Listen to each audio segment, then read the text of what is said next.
Everybody. So before we start our lecture, I'm going to go back to the previous lecture, and I'm just going to add a few things to this. I should have written it before. Probably you realize this can be written as this. This can be written as this. This can be written as s plus 1, s squared minus 1. This can be written as s minus 1 multiplied by s squared minus 1. So just add this note, if you like, to the previous example.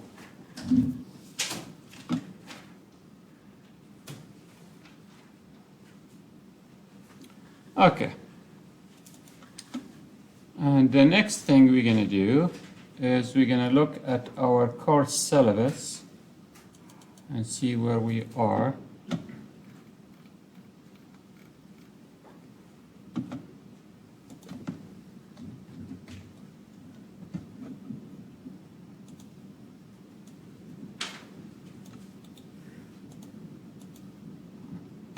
So we are perfectly aligned with our schedule. So we are on the 6th of March, and we're going to be starting our next topic, which is the root locus. So just a reminder also, looking at the schedule, actually let's see. So we're going to be doing root locus. We're going to start the root locus today. Then we're going to do design using root locus. Then we're going to look at different controllers. Then we're going to look at state variable models, design using state variable feedback systems, and then we're going to look at the frequency response. Now a reminder that we're going to have our second exam on the week of the 27th of March, which is a little bit late. Like I would have preferred if we had it right after spring break, but I guess we pushed it so that you do not come from the break to the exam. Does that make sense? So because of spring break, we pushed it a week. Okay. So with that, let's start our next topic. Now that we have covered the stability analysis, the steady state errors, the time response of the system, the feedback, the signal flow, the reduction, the Laplace, the next topic we're going to be looking at is the root locus.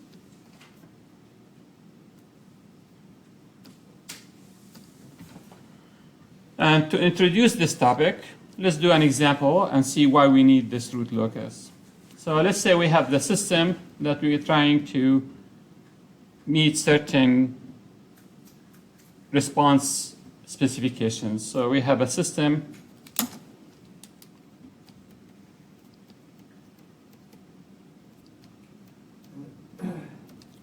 I want to find the value of k that meets the following specifications.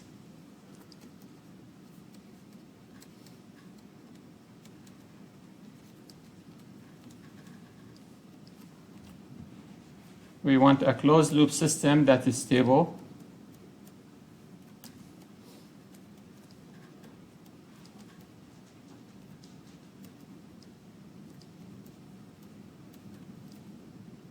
And we want a zero steady state error due to a step.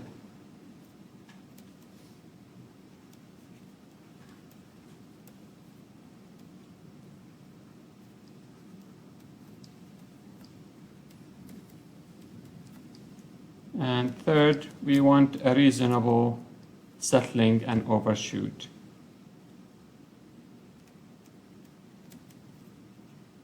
Settling time and overshoot.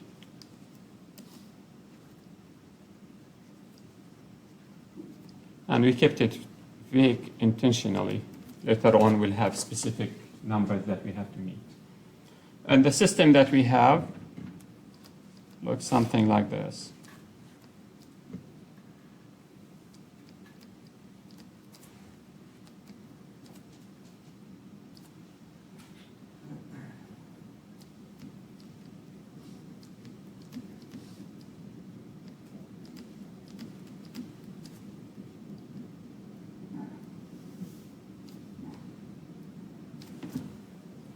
Okay. So we have this system. We have a plant. We have a controller.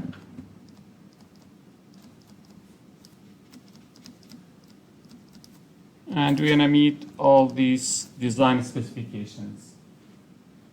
So what do we have to do?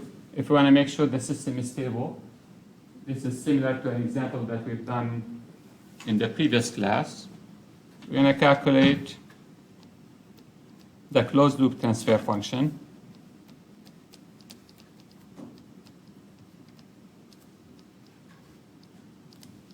And we're going to find the value of k that makes the system stable.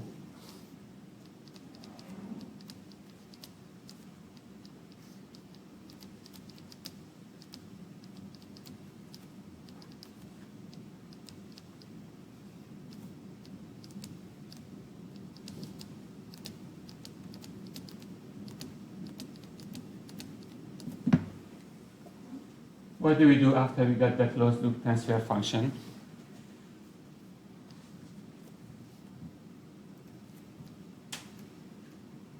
To determine stability, we're going to do the route Hurwitz.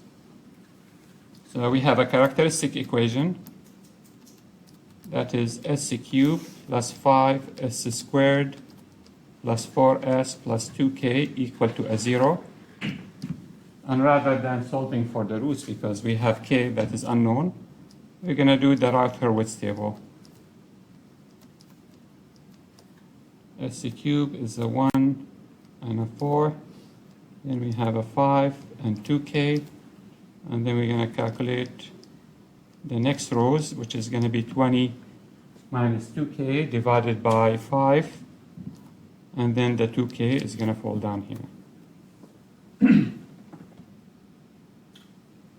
So if I want this system to be stable, what is the range of k that is allowed?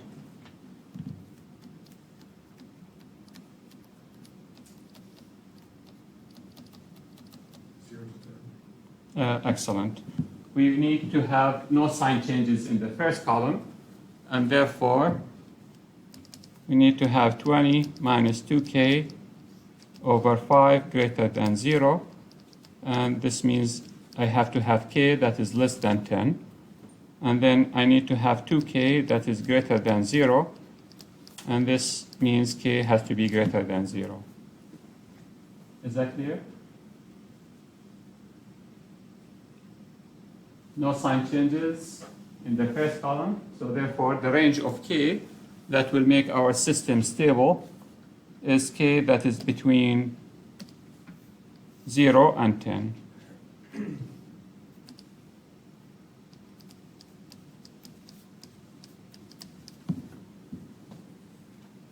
Okay. The next requirement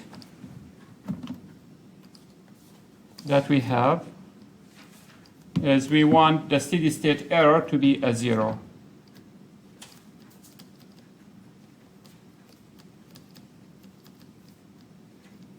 And that is due to a step. What do we have to do to make sure that we have a 0 steady state error due to a step input?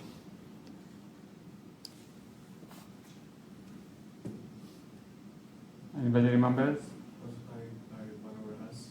Do we have to? I mean, we already have a 1 over s, and therefore the system is already, what is the type of the system? It's type 1, because we have an s here, multiplies the whole thing. So this requirement is already met.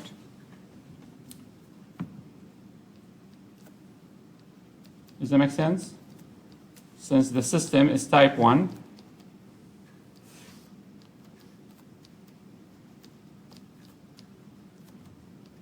it means the steady state error due to a step is going to equal to a 0.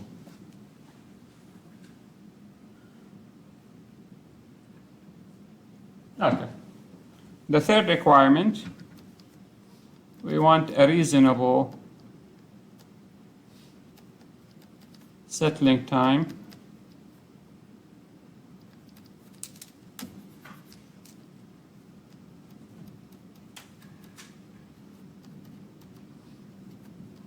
and overshoot.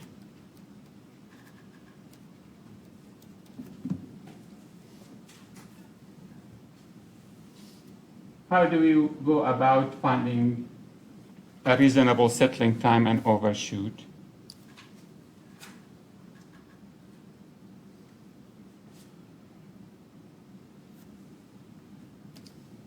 Any ideas? And here, I gave you a hint. We do have something. What is this we're going to graph?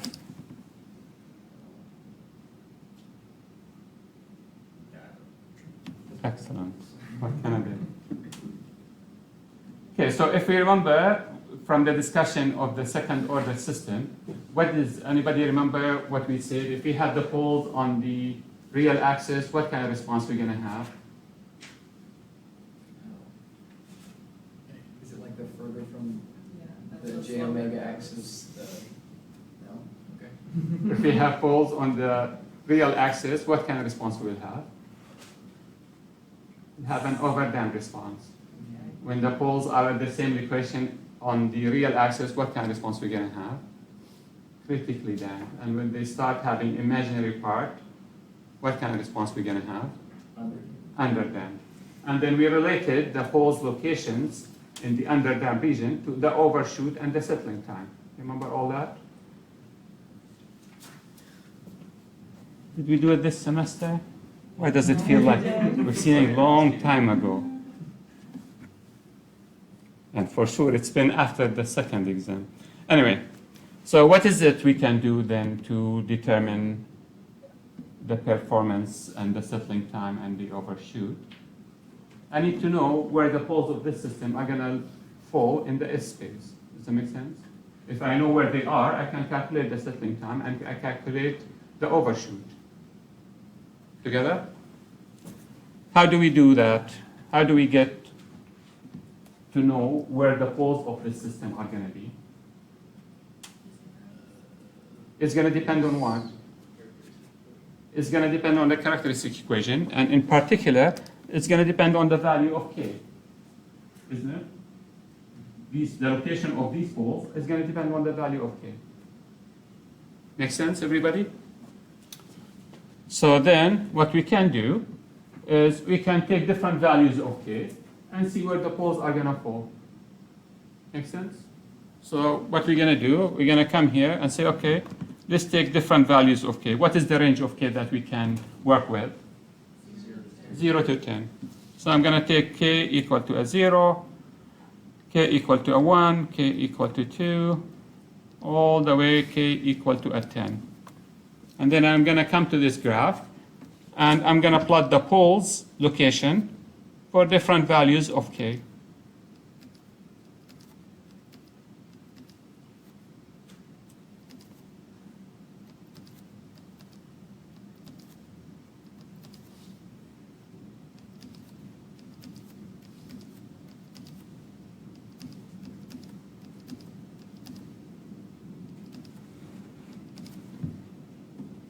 Does that make sense, everybody? How many poles does the system have? 3. So for each value of k, I'm going to have a pole here, a pole here, a pole here, a pole here, a pole here, a pole here. Does that make sense? So for each value of k, I might have a pole that is at this location, a pole at this location, a pole at this location. For a different value of k, I might have a pole at this location, a pole at this location, a pole at this location, and so on and so forth. 3 poles, they're going to be located along this graph that I plotted here. Okay.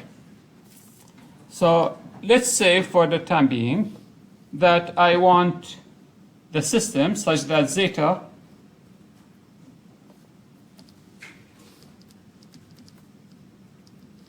equal to 1 over square root of 2. This zeta equal to 0.707.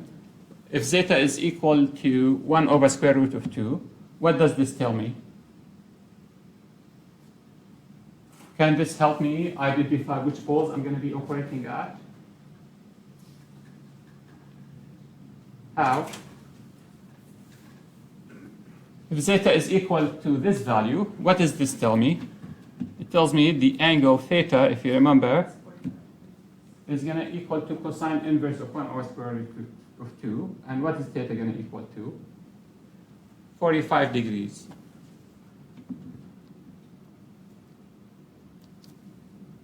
Together?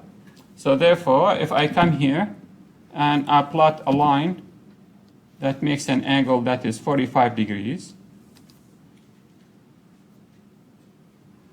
and I can do the same thing with the, so this angle here is 45 degrees.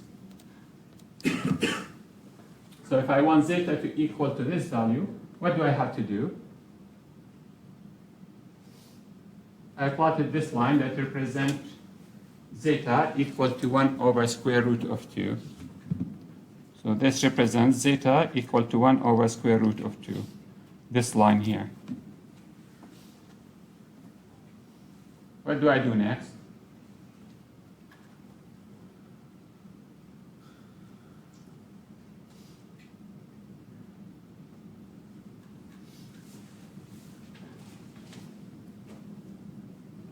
I see lots of frustration.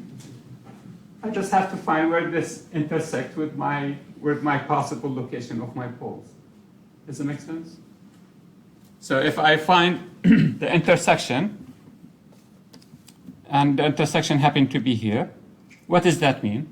For this value of k, I'm going to be operating at this point here. What is zeta going to equal to? 1 over square root of 2. And then I would have met my requirement. Is that clear, everybody? Of course, this assumes that the third pole, I'm going to have a pole here, I'm going to have a pole here, and I'm going to have a third pole, but we're going to assume, what we're assuming is the third pole is going to have minimum impact on the response of the system. So as if it was a second order system.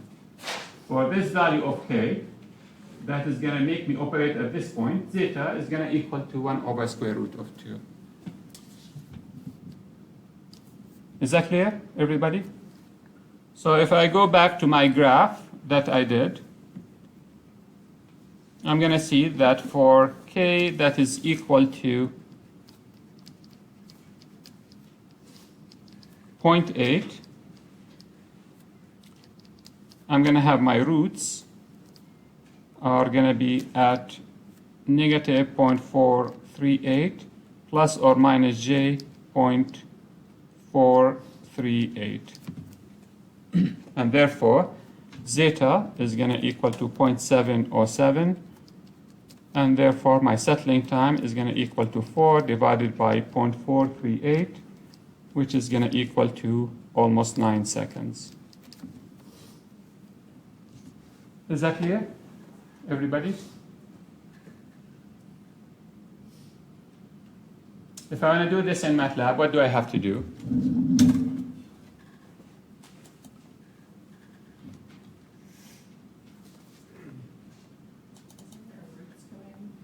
What is it? Isn't there like some kind of roots command? There is a roots command, yes. Excellent. That's as far as I got. So we can, if I want to plot that graph that I just plotted, we can use the roots command.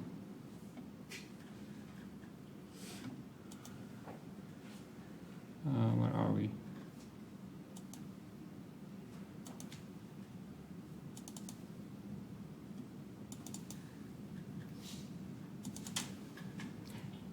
Stay with me even if you feel you're lost.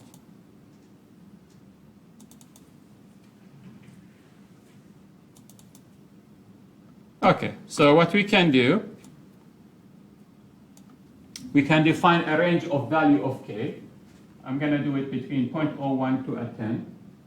And then I'm going to calculate the roots, which is the characteristic equation. Make sense? Of our system. And then I'm going to plot the real part and the imaginary part of my roots. Together? And therefore, if I were to run this,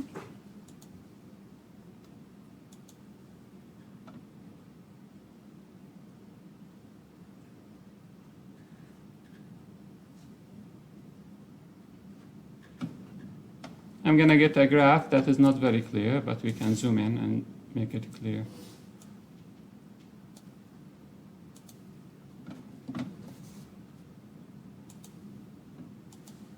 What is the zoom?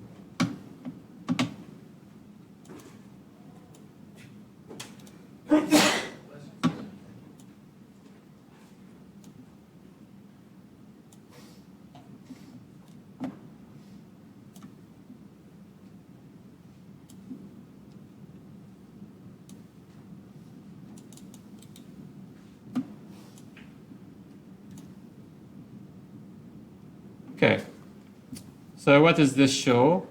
For different values of k, it shows the location of the poles of my system, and it labels the value of k. Does that make sense? So this will tell me, for any possible value of k, where my roots are going to be, and therefore, it will enable me to choose the value of k that meets any design specifications. Together?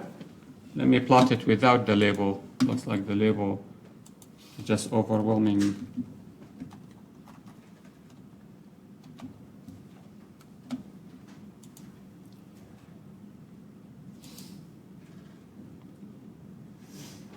So I'm going to have a graph that looks like this. That shows me all the poles location, and for each value of k, where the poles are located. Together? Okay. Now this graph that we're seeing on the board here is going to be the topic that we're going to be discussing starting now. We're going to be able to plot this graph without having to use MATLAB. Together? And how are we going to plot this graph? The tedious option is to find all the roots and label them. But we're going to be able to plot this using a set of rules that will enable us for any system to see how this plot is going to look like. This plot is what we call the root locus. Is that clear, everybody? Okay.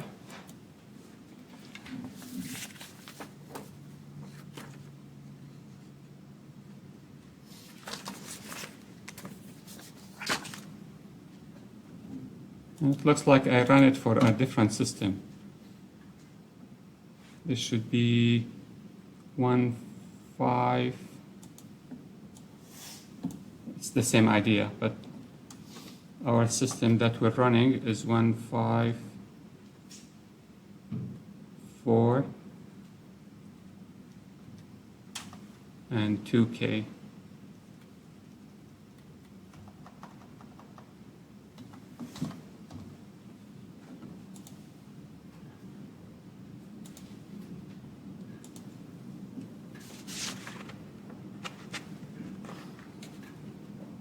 So this is our system that we listed. Together? Okay. This should change to 1.5.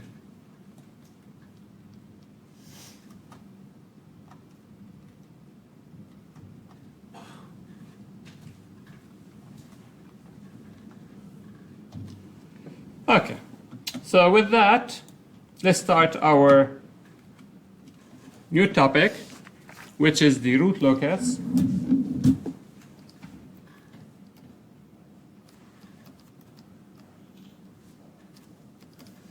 So based on what we've seen, what is the root locus?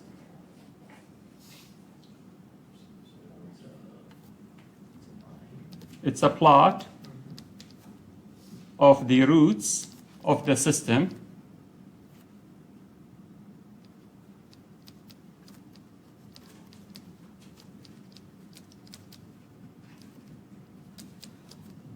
as one of the parameter is changed.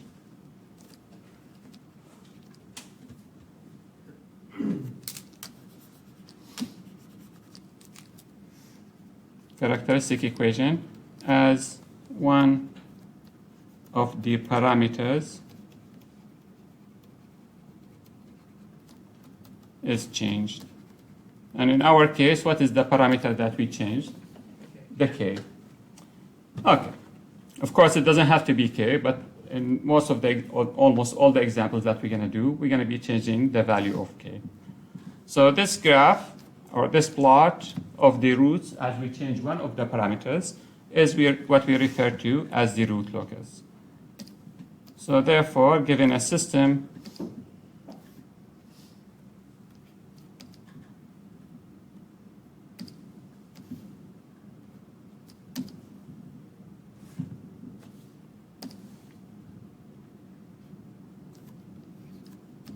this is K, this is G, this is H,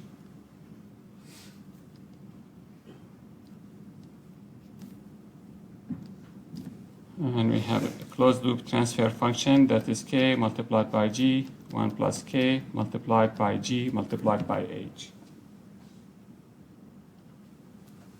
So for this system, the characteristic equation is given by 1 plus K multiplied by G multiplied by H, which is the denominator of the closed loop transfer function. And if we equate this to a 0, we call this the characteristic equation. Now if I look at the S space and I want to see if a pole belongs to the root locus or not. So if I have given a point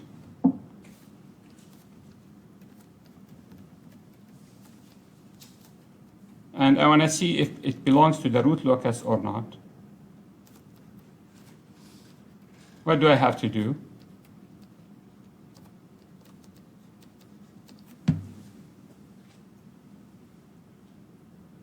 That point has to satisfy this equation. Together? For S1 to belong to the root locus, it has to satisfy this equation. 1 plus K multiplied by G multiplied by H at S1 must equal to a 0. So we need to have 1 plus K multiplied by G of S1 multiplied H of S1 must equal to a 0 for some value of K. Is that clear? Everybody? Okay. So what does that condition means?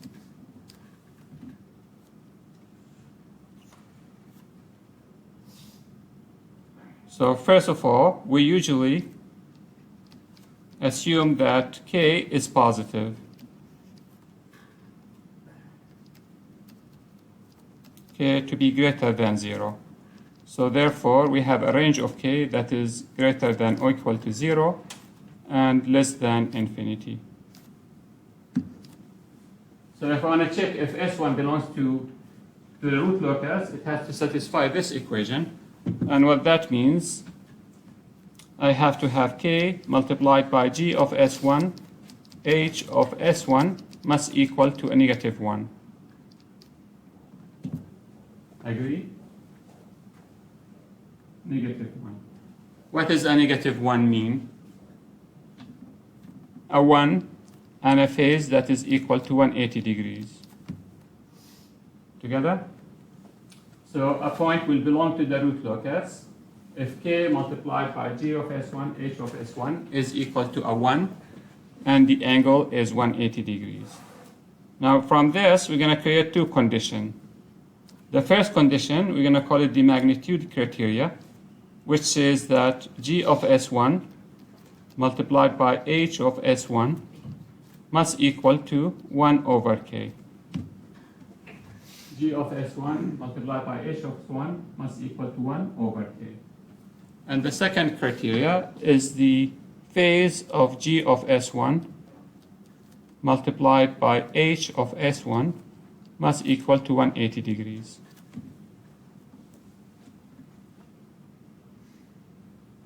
We're going to call this magnitude criteria. And we're going to call this phase criteria.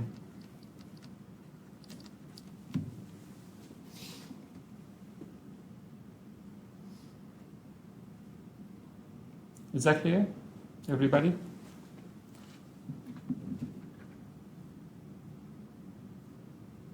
Okay. So let's do an example and see. So if we are given g of s that is equal to 1 over s multiplied by s plus 2, and h of s that is equal to a 1. I want to see, does s1 equal negative 1 plus j multiplied by 1 belong to root locus? What do we have to do?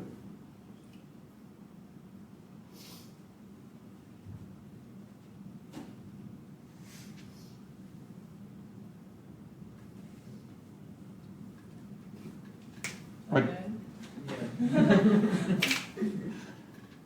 We have to see if it meets the phase criteria and the angle criteria and the magnitude criteria. So we're going to take g of s1 is going to equal to 1 over negative 1 plus j1 multiplied by negative 1 plus j1 plus 2, which is going to equal to negative 1/2.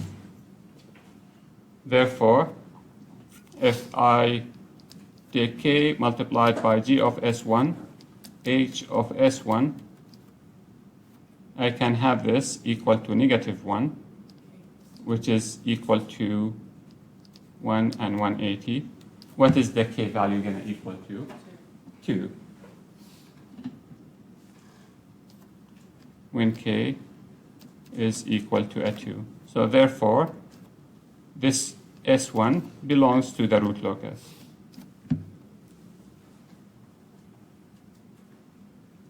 Okay.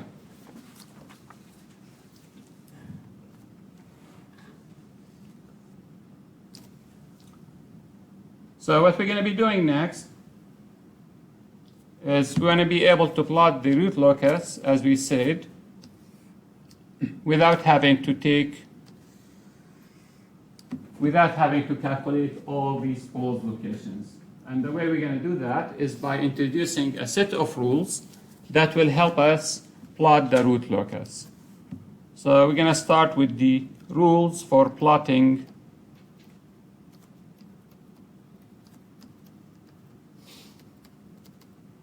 the root locus.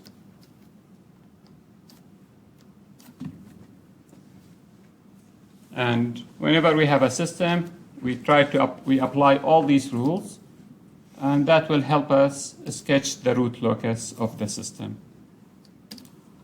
Okay. So the first rule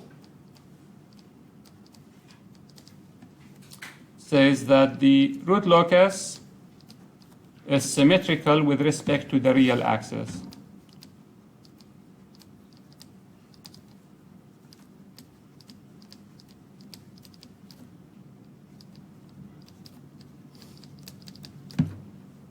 And it will have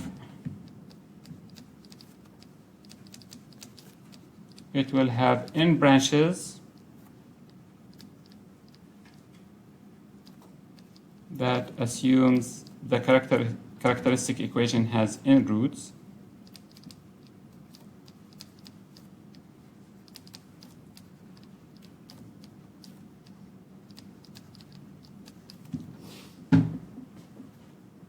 So let's see what this means and create more rules. So let's say let's look at the real axis here. So this represents the real axis in the S-plane. And let's say that we have a 0 here, and we have a pole at this location, and we have a pole at this location, and a pole at this location. So we have A, B, C, and D. And what I want to find out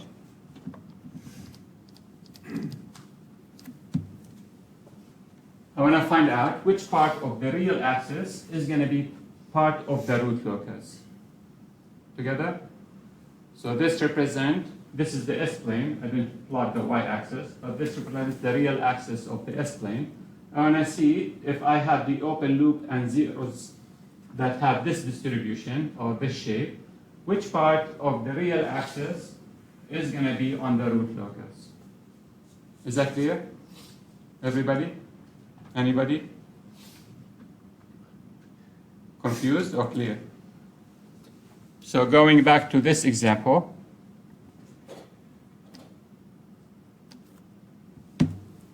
this is the real axis.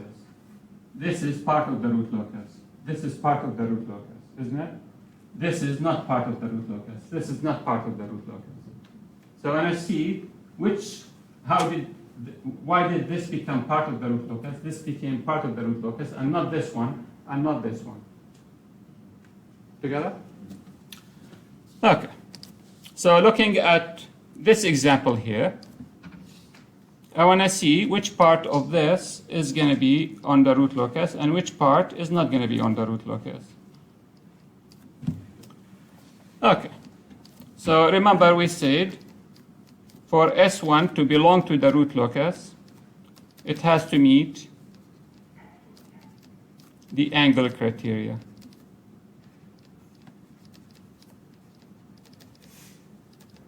Which means the summation of the angles from zeros minus the summation of angles from poles must be an odd multiple of 180 degrees.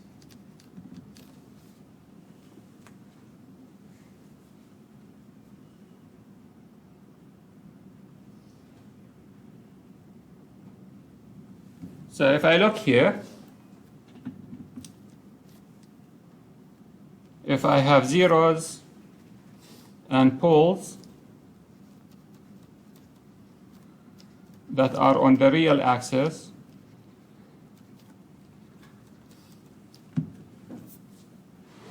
and they are to the left of S1,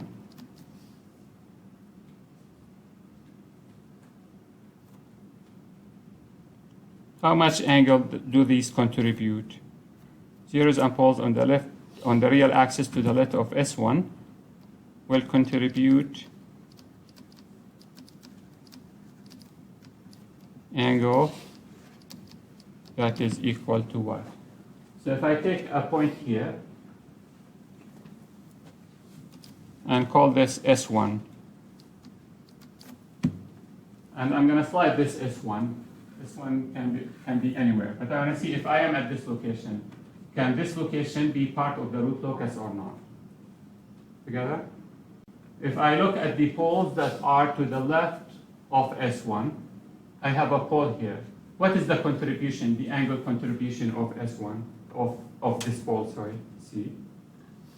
0. The angle between this pole, the angle contribution of this pole is a 0.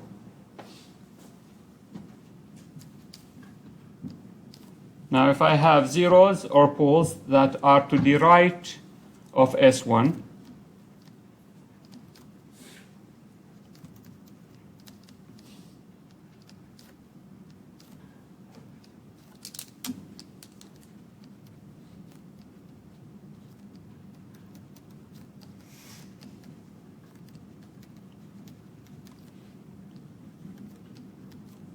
how much will these contribute?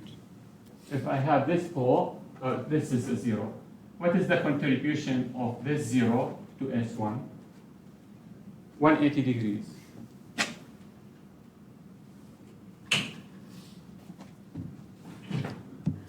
This contribution, let me plot the contribution of these poles that are here.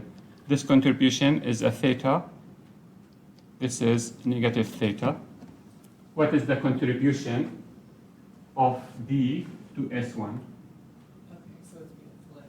Yeah, if I take this one, rotate it all the way to here, this theta is going to become 180 degrees. You see it, everybody? So the contribution of D to S1 is 180 degrees.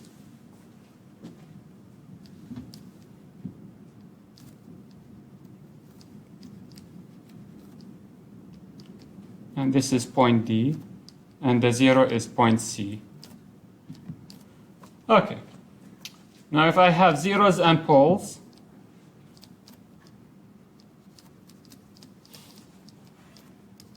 that are of the axis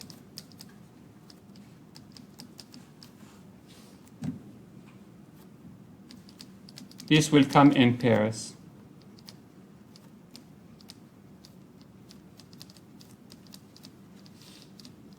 And therefore, their contribution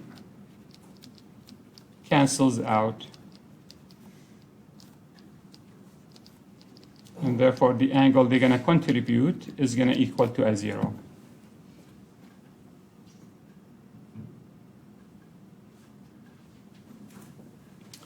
Okay. So what we're saying, oh, I made this mistake.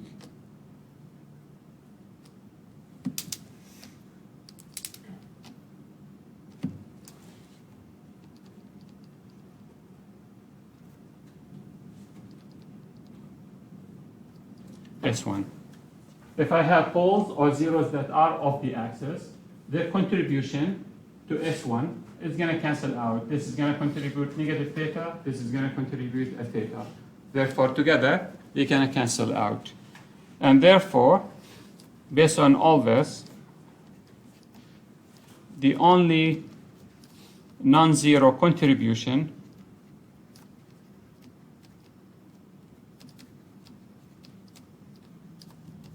comes from zeros and poles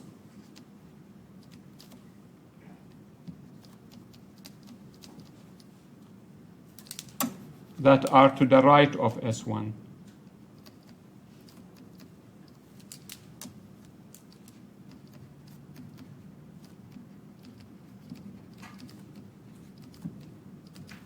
Together?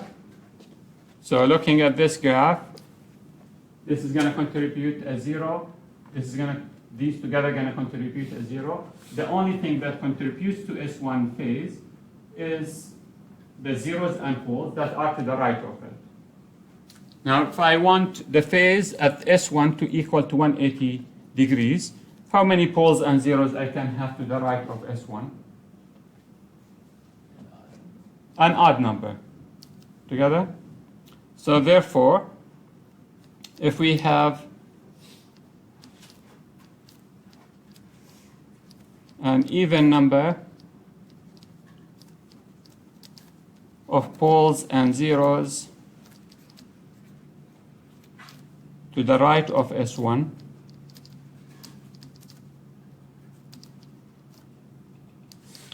we're going to have 2 multiplied by n multiplied by 180 degrees, which is going to equal to n multiplied by 360, and therefore that point is not going to be on root locus. On the other hand, if we have an odd number of poles and zeros to the right of S1,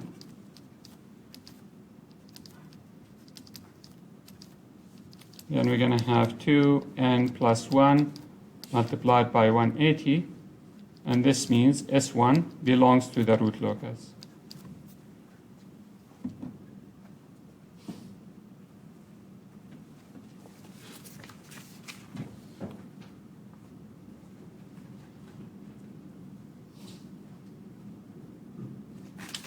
Okay. So therefore, the rule that we're going to create says that the root locus on the real axis are the points to the left of an odd number of poles and zeros.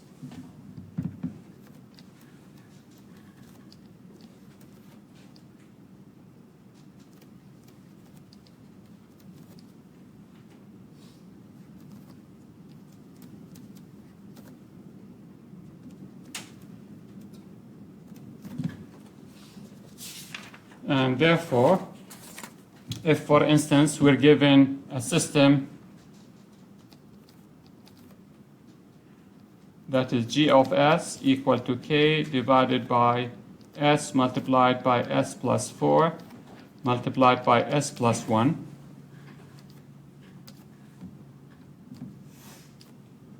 And I want to plot on the real axis which part of the real axis is going to be on the root locus. What do I have to do? I'm going to label all the poles and zeros. And in this case, I have a pole at the origin, a pole at -1, and a pole at -4.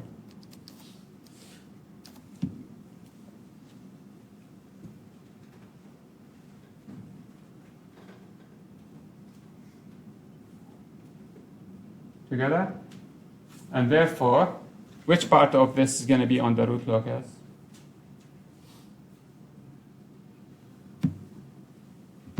It's going to be to the left of an odd number of poles and zeros. So looking here, this is going to be on the root locus. This is going to be on the root locus. Is that clear?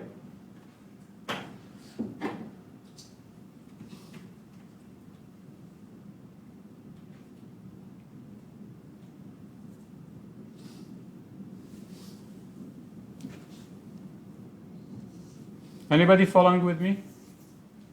How many are following? How many are not following? Okay, let's recap. What is it we're trying to do in this class?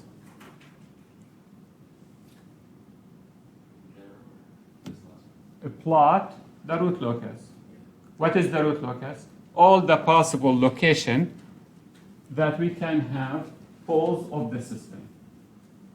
Straightforward? I want to be able to do it. I can go and generate for different values of k and plot the poles, but no, I want to be able to plot this graph without having to find any poles. Together? Then we said if I want to have any pole, if I take any location in the S space, this location will be on the root locus only if it meets the phase and the angle and the magnitude criteria. Any point here has to meet angle and magnitude criteria. And that came from here. If this is a pole, this is the characteristic equation. So this is the pole of the closed loop system. This one is going to be a pole only if it satisfies this equation. What does satisfy this equation mean? I must have k multiplied by g of s1, h of s1, that is equal to -1. I can calculate the magnitude. So the magnitude I'm not going to worry about. I can always have a gain that will make this a 1. But the magnitude, if I'm assuming k has to be positive, then there's another criteria, which is a phase criteria. This has to equal to a -1. If this does not give me a -1, there's no way S1 is going to be on the root locus. This S1 is not going to be a pole of the system for any value of k. Is that clear? Because k is always positive. So the only way I'm going to get 180 degrees is from g of S1, h of S1. Together? Okay. Now when I calculate g of S1 multiplied by h of S1, what do? I substitute for S1 and g of S. What does substitute S1 and g of S mean? Let me go back to this example here. What do we do when we substitute S1, for instance, in g of S here? I substitute the value of S1, isn't it? And then I calculate a magnitude and criteria. How else do if I want to do this graphically, how do I do it? I plot the poles and zeros of this system. And the magnitude is going to be the distances to the zeros divided by the distances to the poles, isn't it? Anybody? When I calculate, so this is on the side. Let's come here. Let's say we have g of S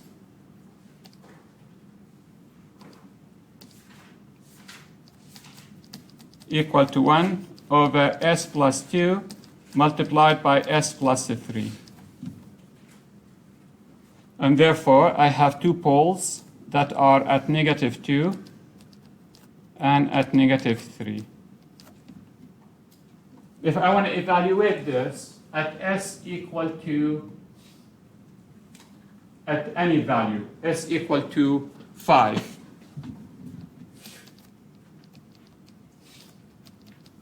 what is g of 5 going to equal to? 1 over 5 plus 2 multiplied by 5 plus 3, isn't it? Now, if I come to this 5 and I put it here, plot it here, where is this 5 going to be? Somewhere here. This is the point that I'm taking, the 5. Make sense? Now, if I look at this, what is this equal to? This is the same as taking this distance from the first pole and then the distance from the second pole, isn't it? I can take this distance to this pole multiplied by the distance to the second pole is the same as this is what I'm calculating here. When I take 5 plus 2, what am I doing? The distance from the 5 to the 2. The distance from the 5 to the 3. And the same thing if I had zeros. If I have here s plus 1, and therefore if I have a 0 here, when I calculate g at 5, this is s plus 1.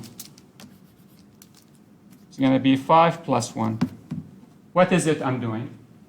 I'm taking the distance to the 0 divided by the multiplication of the distances to the poles. Together? And the same thing, that gives me the magnitude of g at 5. It gives me the magnitude and the phase too. Make sense? In this case, what is this phase going to equal to? A 0. Isn't it going to be just a positive number? Are you with me, everybody?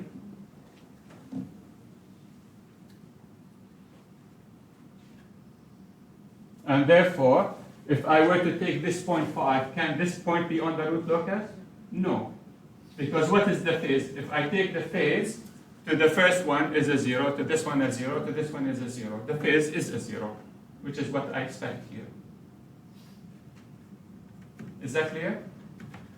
So basically, what we're saying with the rule that we have here,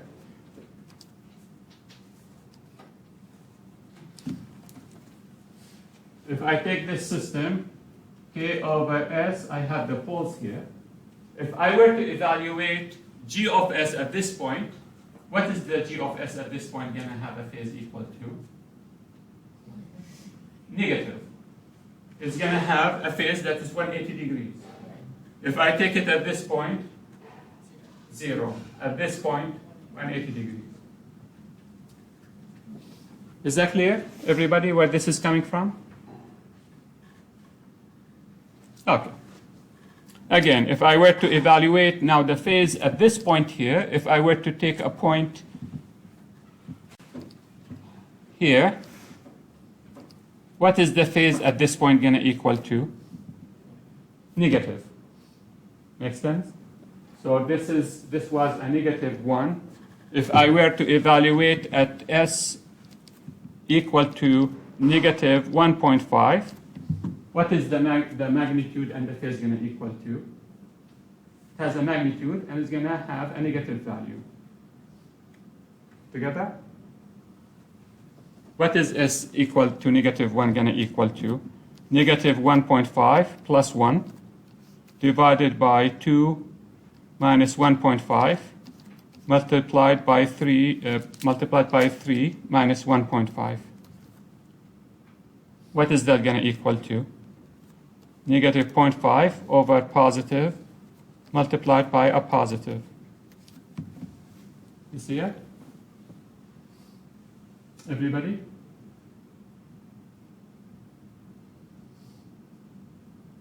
So if I am to the left of an odd number of poles and zeros, the phase, when I calculate it, is going to be negative, and therefore it's going to be on the root locus.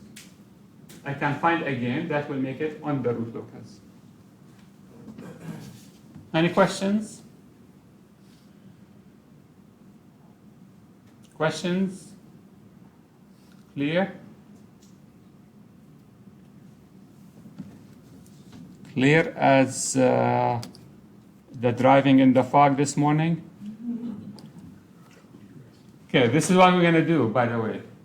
We're going to have lots of rules. Not for the class, for the root locus.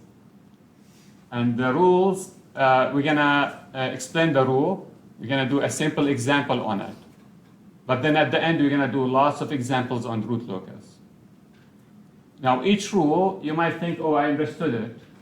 And then you're going to look at the second rule and feel like, oh, now I'm confused. What was the first rule? Which is fine. So pay attention. I mean, even if you have any question, ask while we are at the rule. But once we move to a rule, try to stay with us on the new rule and then go back to the first rule. Does that make sense? We're probably going to have almost, I don't know, many rules. We're going to clarify them. They're going to come all together. If you had like 5 poles, so you have a range between the first and the second, not the second and the third. Yeah. The third and the fourth. Yeah. Not the fourth and the fifth. Yeah. The fifth and all. So let's say we have, So that's the odd number. let's say we have poles. Here is a pole, a pole, a pole, a pole, a pole. Then which part of this is going to be on the root locus? To the left of an odd number. This is an odd number to the left of an odd number. Here is going to become an even number. Here is going to be an odd number. Here is going to be an odd number. And does that go to infinity? Yeah, this will go to infinity.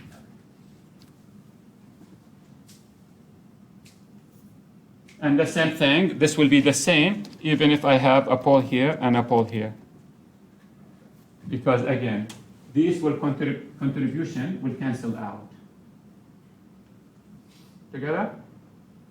So what this means, if I were to calculate g of s at this location, it's going to be negative. G of s at this location, negative. Here is going to be positive. Positive. Okay. Okay.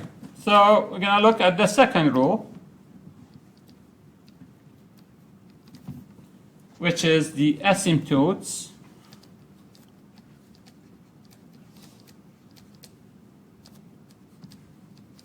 for large value of k.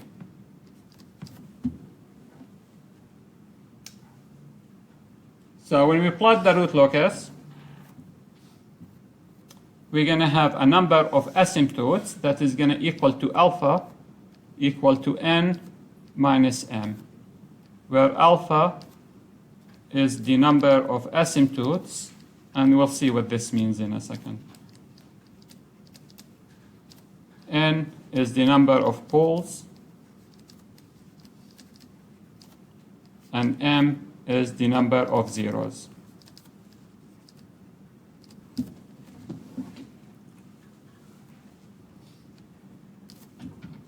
So this is the first formula. Alpha, the number of asymptotes, is going to equal the number of poles minus the number of zeros.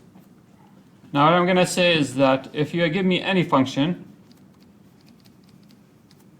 then that function has an equal number of poles and zeros.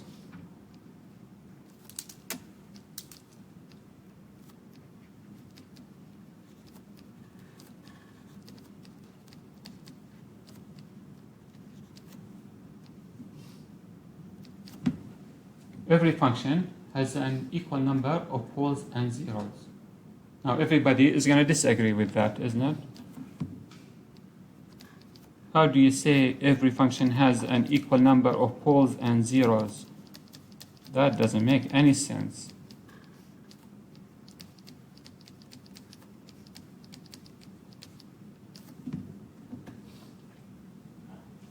Every function has an equal number of poles and zeros? That doesn't make sense. Here is how many poles we have here? 3. How many zeros? 0. So how does it equal number of poles and zeros? So we have to clarify and we're going to say if we include the infinite and the infinite poles and zeros.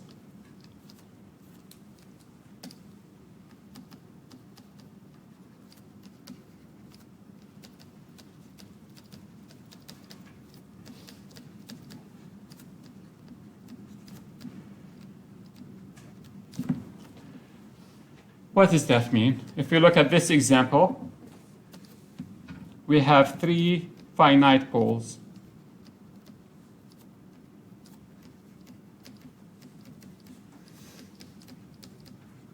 Which are at s equal to 0, -1, and -2. Now what happens if s goes to infinity? When s is very, very large, then k over s multiplied by s plus 1 multiplied by s2. I can approximate this. What is s plus 1 if s is very, very large? S. S plus 2 if s is very, very large? S. So I can approximate this as equal to k divided by s multiplied by s multiplied by s, which is going to equal to k divided by s cubed. Together? So as s goes to infinity, how many zeros I'm going to have? 3. 3 zeros when s is infinity. So therefore, as s goes to infinity, we have 3 zeros. Does that make sense? So what we started with, we said, oh, this system has only 3 poles. Now all of a sudden we're saying, oh, it has 3 poles, but also it has 3 zeros when s goes to infinity. Make sense? So therefore, our rule makes sense. Every function is going to have an equal number of poles and zeros if we include the infinite poles and zeros. What did we do here to make that is the case? We included the pole when s goes to infinity. Usually, when we talk about these, we talk about finite poles and zeros. But if I want to take infinite or infinite poles and zeros, then the number of poles always going to equal the number of zeros. Together? Everybody? Okay. So therefore, we're going to have a rule that says the root locus starts at finite poles and ends at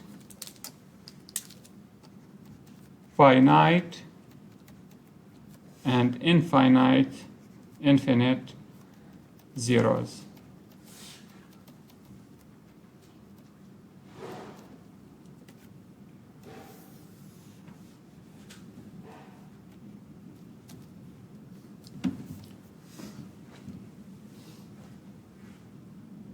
The root locus starts at finite poles and ends at finite and infinite zeros. What does that mean?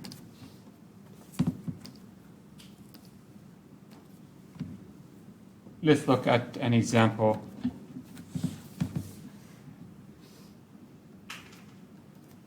So if we are given this system,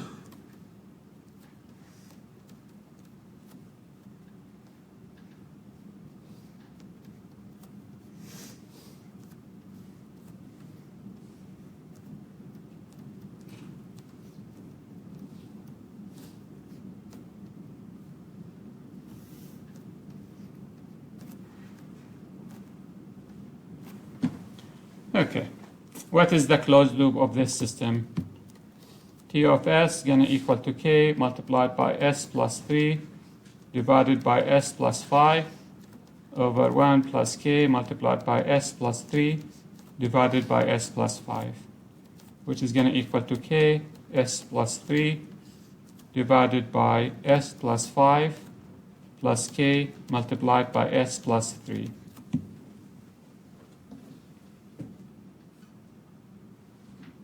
what is the characteristic equation? This, the denominator of the closed loop, equal to S0. So if I take S plus 5 plus K multiplied by S plus 3 equal to S0. And we're going to see what happens for different values of K.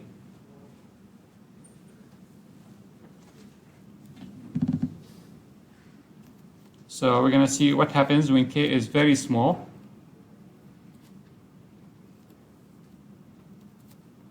And we're going to see what happens when K is very large.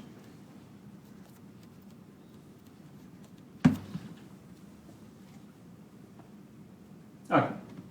So when K is very small, we have S plus 5 plus K plus S plus 5 plus K multiplied by S plus 3. If K is very small, I can ignore this term. Agree? And therefore, this is going to approximately equal to S plus 5. And therefore, I have a pole at what location? At S equal to negative 5. Agree? This, if I ignore the K, I'm just going to have almost S plus 5. I have a pole at negative 5. Okay. Now what happens if K is very, very large? I'm going to take this, S plus 5 plus K multiplied by S plus 3, and I'm going to write it as the following. This is going to equal to K plus 1 multiplied by S plus 3K 3K plus 5. I did not change anything yet. So just K plus 1, because I have KS and S. 3K plus 5. Okay. Now, if K is very, very large, how can I approximate this?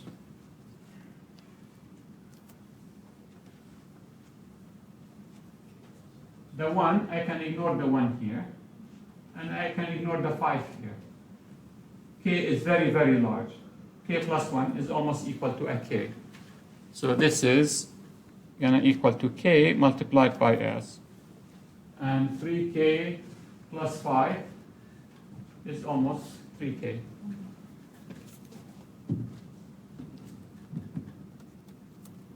And what is this going to equal to? A K multiplied by S plus 3. And therefore, what do I have? At a pole at S equal to negative 3. Together? Everybody? So, given this example, 3 is a 0, 5 is a pole. What we see here is that when K is very small, I have a pole at negative 5. When K is very large, I have a pole at 3. Is that clear? Okay. So therefore, for this example here, if I were to plot the root locus,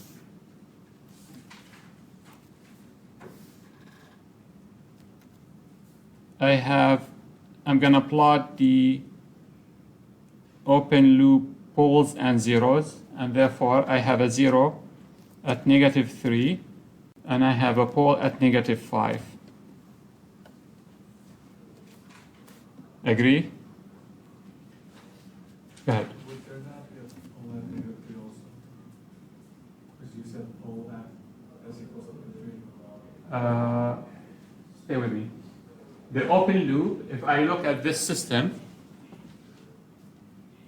I have 0 at negative 3, and I have a pole at negative 5. Good? We'll see what that means, we'll see what this translates here in a second. Okay, so which part of the root locus is this? gonna be is gonna be like this. Agree? Now what this says is that the root locus is gonna start at the pole and is gonna end at the 0. What does that mean? It means when k is very, very small, when k is very, very small,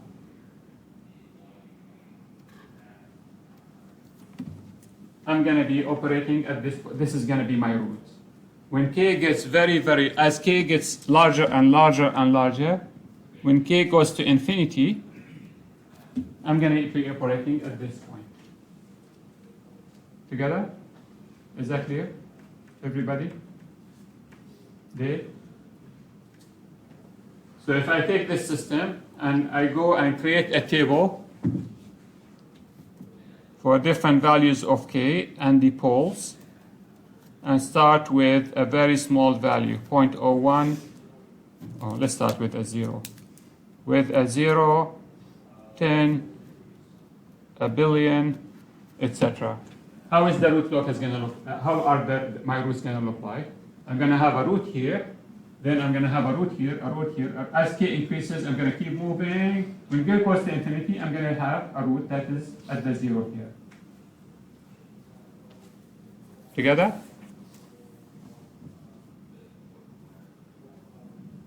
Okay.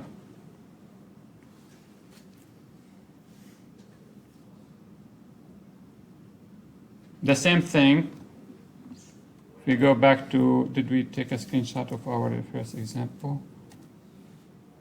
The same thing applies here. This is going to keep going like this. This is going to keep going like this. If I were to look at this graph, when k is very small, I'm going to be operating here, here, and here. As k increases, I'm going to go, and then when k goes to infinity, I'm going to be operating here, I'm going to be operating here, I'm going to be operating here. Not very clear, but keep that in mind. We'll come back to it. Okay. The next rule that will help us plot the root locus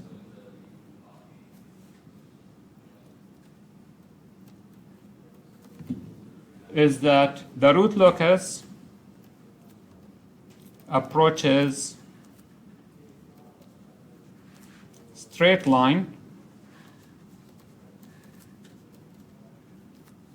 as asymptotes as s goes to infinity, and the equation for the asymptotes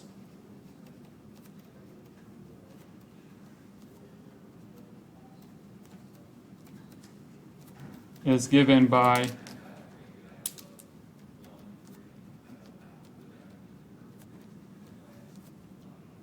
an intercept sigma that is going to equal to the summation of finite poles minus the summation of finite zeros divided by the number of finite poles minus the number of finite zeros. And the angle these asymptotes make is given by 2k plus 1 multiplied by 180 divided by the number of finite poles minus the number of finite zeros.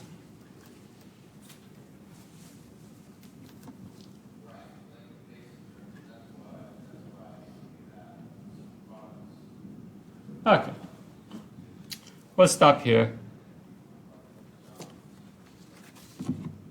Any questions?